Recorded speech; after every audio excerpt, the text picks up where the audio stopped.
Hello, എല്ലാവർക്കും പുതിയൊരു വീഡിയോയിലേക്ക് സ്വാഗതം. എല്ലാവരും സുഖമായിട്ടിരിക്കണമെന്ന് വിശ്വസിക്കണം. ഇന്ന് നമുക്ക് പെട്ടെന്ന് ഉണ്ടാക്കാൻ പറ്റുന്ന നല്ല അടിപൊളി ടേസ്റ്റുള്ള ഒരു ഇൻസ്റ്റൻറ്റ് മാങ്ങ അച്ചാർ ഉണ്ടാക്കാം. എന്തായാലും ഓണമൊക്കെ അല്ലേ വരുന്നത്, അച്ചാറില്ലാതെ എന്ത് സദ്യ.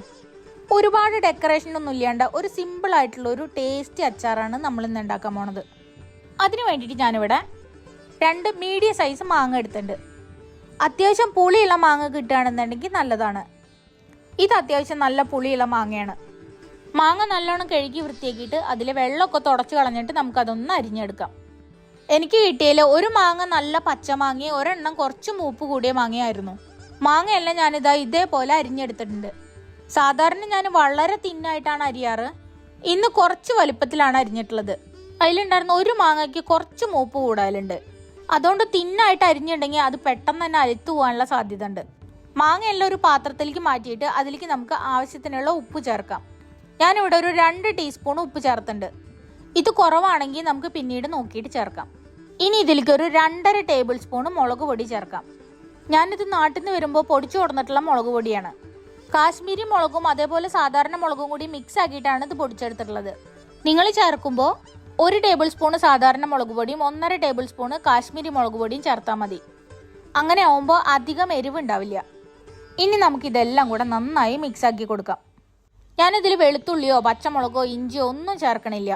സദ്യയിൽ വിളമ്പാനാണ് ഈ അച്ചാർ ഉണ്ടാക്കണമെന്നുണ്ടെങ്കിൽ കുറേ സമയം മുന്നേ ഉണ്ടാക്കി വെക്കേണ്ട ആവശ്യമൊന്നുമില്ല. സദ്യ വിളമ്പണേൻ്റെ ഒരു 1/2-3/4 മണിക്കൂർ മുന്നേക്ക് ഉണ്ടാക്കിയാലും മതി. ഒരുപാട് സമയമൊന്നും എടുക്കില്ല ഇത് ഉണ്ടാക്കാൻ. ആ മാങ്ങയൊന്നും നുറുക്കിയെടുക്കാൻ മാത്രമാണ് കുറച്ച് സമയം എടുക്കുള്ളൂ. അത് കഴിഞ്ഞിട്ടുണ്ടെങ്കിൽ വളരെ എളുപ്പത്തിൽ ഈ പരിപാടി കഴിയും. ഇപ്പം എല്ലാം നന്നായി മിക്സ് ആക്കി എടുത്തിട്ടുണ്ട്. ഇനി ഇതവിടെ മാറ്റി വയ്ക്കാം. ഇനി നമുക്കിതൊന്ന് വറുത്തിടാം. അതിന് വേണ്ടിയിട്ട് ഞാനിവിടെ നല്ലെണ്ണയാണ് എടുത്തിട്ടുള്ളത്. ഏകദേശം ഒരു 3 ടേബിൾ സ്പൂൺ നല്ലെണ്ണ എടുത്തിട്ടുണ്ട്. ഇനി വെളിച്ചെണ്ണയാണ് ഉപയോഗിക്കണിച്ചാലും കുഴപ്പമില്ല.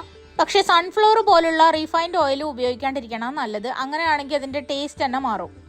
എണ്ണ നന്നായി ചൂടായി വരുമ്പോൾ നമുക്കതിലേക്ക് 1 ടീസ്പൂൺ കടുക് ചേർക്കാം. കടുക് നന്നായി പൊട്ടി വരുമ്പോൾ അതിലേക്ക് കഴുകി വൃത്തിയാക്കി വെച്ചിട്ടുള്ള ഉണക്കമുളകും കറിവേപ്പിൻ്റെ ഇലയും കൂടെ ചേർക്കാം.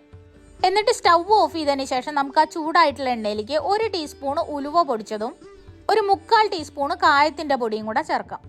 എന്നിട്ട് ഇതെല്ലാം നന്നായി മൂത്ത് വരുമ്പോൾ ആ ചൂടോടുകൂടി തന്നെ നമുക്കതെടുത്തിട്ട് നമ്മളുടെ അച്ചാറിലേക്ക് ഒഴിക്കാം. ഇനി ഇതെല്ലാം കൂടെ നന്നായി മിക്സ് ആക്കിയിട്ട് എടുക്കണം. നമ്മളിതിൽ അച്ചാർ പൊടിയൊന്നും ചേർത്തിട്ടില്ല. അച്ചാർ പൊടിയൊന്നും ചേർത്തിട്ടില്ല വെച്ചാലും നല്ല അടിപൊളി ടേസ്റ്റാണ് ഇത് കഴിക്കാൻ. ഇങ്ങനെ മിക്സ് ആക്കി എടുക്കുമ്പോൾ ഇതിൽ കുറച്ച് ചാറ് കുറവുള്ള പോലെ ഉണ്ട്. ഇത് നമ്മൾ കുറേ ദിവസം എടുത്തു വെച്ച് ഉപയോഗിക്കാനാണെങ്കിൽ ഇതിലൊരു തുള്ളി പോലും വെള്ളം ചേർക്കേണ്ട ആവശ്യമില്ല. ഇത് നമ്മൾ ഉണ്ടാക്കി അപ്പം തന്നെ ഉപയോഗിക്കണമായതുകൊണ്ട് കുറച്ച് ചാറ് വേണം. അതുകൊണ്ട് നമുക്ക് നേരത്തെ കടുക് വറുത്തിട്ടുള്ള ആ ചട്ടി തന്നെ അടുപ്പിൽ വെച്ചിട്ട് അതിലേക്ക് ഒരു 1/2 ഗ്ലാസ് വെള്ളം ഒഴിക്കാം.